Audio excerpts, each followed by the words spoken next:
Thank you. I'm just really grateful to be here. You've been part of my life for 15 years. It's like you're my best friend, and I never met you. I'm going to put my question into context. I feel like I'm lucky because I've had a really good life overall. It's been fantastic, but you get the good with the bad. And it's kind of like a roller coaster. And then I grew up thinking, if I just get to this point, things will be better. You know, you grow up in an abusive family and go through hard times. And then you just think, if I make this much money, I'll do this. And then you work really hard and you make a significant amount of money and end up becoming depressed. And then the financial crisis takes it away from you to remove that aspect of your life. And then you are listening to Abraham-Hicks on a beach, walking in Mexico, thinking, I found peace. And I'm just going to surrender. And the following day, your life falls apart. Everything that you thought you wanted comes in. Not the good, but also the fears. And you just got worn out. That's what happens when you get tuned in. You can feel the offness. And the question about what to do next is really extra active. We'll listen to you more. So at that point, I was just like, I'm done. It's time to be part of non-physical. And I just felt the release. And I just thought, it's time for me to go. And I woke up a couple of days later in ICU after trying to take my own life. And I'm like, I came in and manifest death. But the good news is that looking back, it's all been a blessing. I found finally a place of contentment, which I used to think was a swear word. And I'm okay with that. And like I said, I look back at my life and I'm just like, this has been really wonderful and I appreciate everything. But now that I've found contentment, I'm not sure where to go with that. I hate to ask a why or what's next. I've been going with the flow and I've been enjoying it, but you get a little nervous. You may activate things from the past. Well, we're going to have a really good conversation here. And you're right at the point where you'll hear it easily. And we really appreciate the setup that you've given for this conversation and the activation of the energies in the room around it. And so this is going to be helpful to a lot of people, and especially to you. So your description, really accurate and good description, really very good with words, describes how most people do live their lives. And by that we mean they react to life as it's coming, so that it's a series of reactions. And it's a physical, action-oriented, doing the best you can given the circumstances that you're living in sort of life. Now, the underlying and important thing that was happening during all of that you weren't consciously aware of, but that your inner being was, is that with all those ups and downs of reacting to life, which caused you to want more, and then the desire was stronger for a while, so things got better, and then you weren't consistent enough in it, and so then it didn't happen the way you wanted it to, so then you focused upon it not happening, so it got worse. And so it was actually going in the direction of what your focus was, but you weren't really so aware that you were creating your own reality then, and you weren't working in concert with a steady guidance. Instead, you were using as guidance reactions of others, and other humans. They're a terrible gauge. They're really fickle, awful guidance to use because, first of all, they're not that interested in you, not as much as you'd like to believe that they are. And next, most of them are not that stable either. So it's just a bunch of bobbing corks on a raging sea sort of thing. And then you get very philosophical about how your life's going. And so not very satisfying. But the underlying thing that is happening during all of that is that you are launching rockets of desire. And the desire is, I want to understand this. I want to fulfill my reason for being. I want to hook up with that greater guidance. Things that you knew coming in. Life has now buffeted you about enough that you've launched those strong rockets.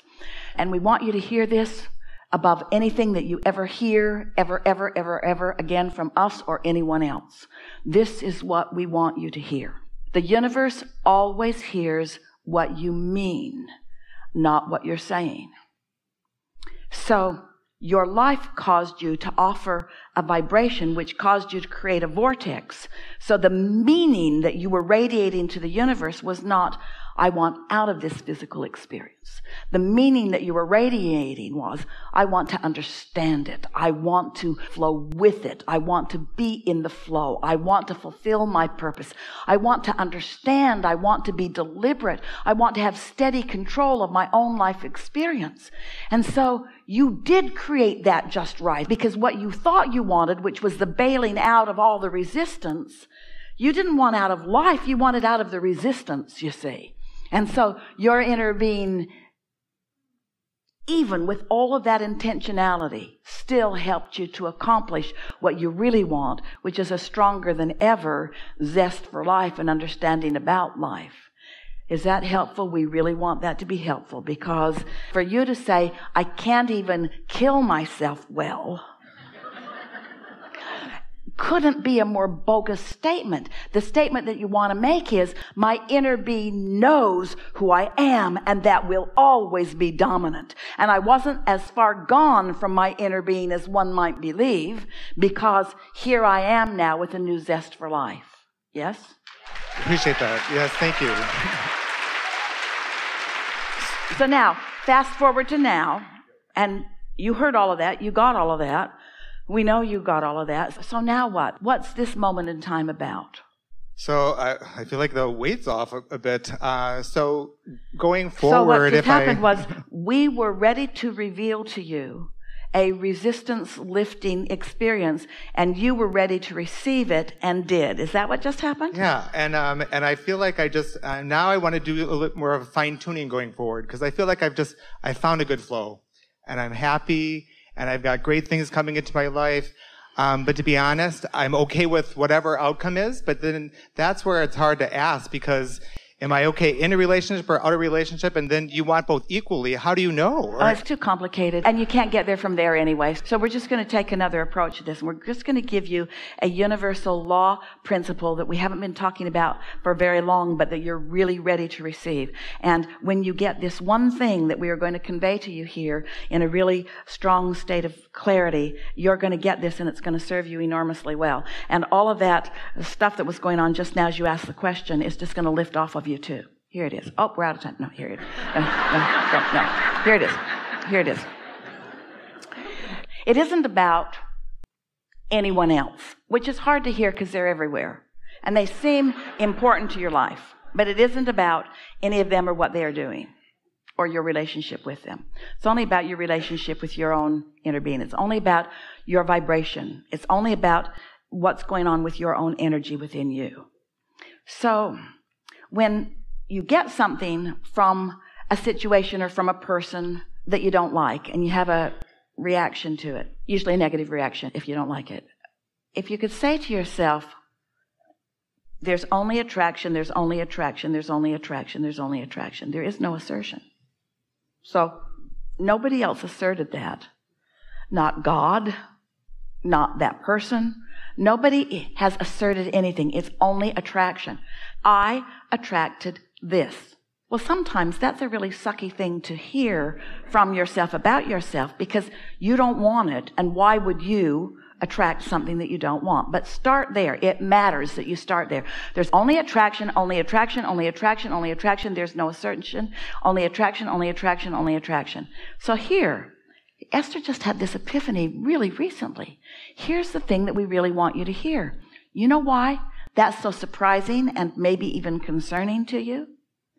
Because you thought you had more control over your life and others with your words than you do, with your action than you do.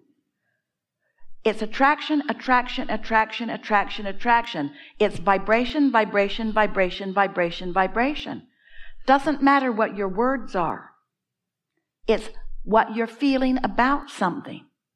And what causes the confusion, every bit of that confusion that you were introducing into the conversation here, is because you say things and therefore you think you believe those things because you've been saying them for a long time.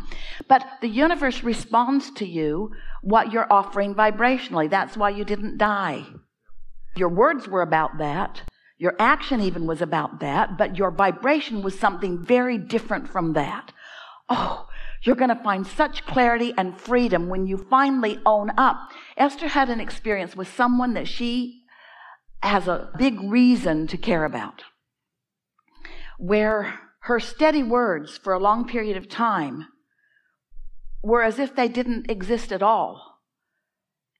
And Esther had to realize, oh my God, I've got a vibration going that is different from my words, and that's why I'm getting this. And the contradiction that was going on in Esther's mind is, no, that's not what I believe, because that's not what I say. Doesn't matter what you say. What you say is rarely in harmony with what you believe. The universe does not respond to what you say. The universe responds to your vibration, and your vibration is what's real, you see. Your vibration is your realness. And so don't ask the universe to respond to you differently than what you're offering vibrationally, which means you got to own it. You got to own it. And sometimes it's a little shocking when you say, well, I'm saying I love you, but I really resent you. I'm saying I'm proud of you, but I really think you could be doing so much better. I say I want to be with you forever, but really, I don't care if I ever see you again right now because I am so mad at you. So you've got yourself all confused because what you're offering vibrationally and therefore what the universe is delivering to you don't jive, and then you want to blame it on all of them and read all the books about all the behaviors and all of the patterns and all of the studies and all of the stuff that just keeps you in a constant state of upheaval, when all it ever really comes down to is you're not owning how you feel. Now, here's where it gets clear. Your inner being does not feel that way about them. You do. You don't want to feel that way about them, but you do. You got some aligning to do with your inner being that doesn't have anything to do with them. The bottom line is you're a lover. And just because they're not lovable doesn't mean that you are not a lover. So you don't do this to control the behavior of others. You do it to come in alignment with who you are. You got to love. You got to love. You got to love you. You got to love the others. You got to trust. You got to trust you. You got to trust the universal forces. Is this a little bit helpful? Can you sort of get where we're going with this? Let's just recap, because again, we're over the segment. You are offering a vibration that often you don't want to own or admit, because it doesn't fit in with the patterns that you've decided are the appropriate behavior for whatever. And so it's a constant awareness and alignment process of figuring out what your inner being is thinking right now, right here about this. Because your inner being is always right on. Your inner being walked every step with you. Your inner being experienced every beating you experienced. Your inner being knows all the people you ever knew. Your inner being knows all those ups and downs that you lived. Your inner being knows what you launched, the rockets of desires, every single one of them. And your inner being rode the rocket every single time and took the evolution that your life produced for you. Your inner being just got there first. So your inner being stands in this attitude of enormous appreciation of the life that you've lived and the expansion that you've caused, and holds that vibration so steady that you can't miss it. And when you use words to deceive yourself of what you're really feeling, you can't get back on track. Did you hear what we just said? If you're pretending through your words and action that you mean something different than you really do, then you're not ever going to sort it out. There's two ways to know what your vibrational offering is. One is what's coming back to you, and the other is how you feel.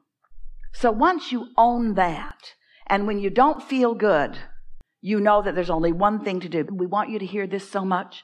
When you don't feel good, what does that mean most to you in the whole world? What does you not feeling good mean mostly?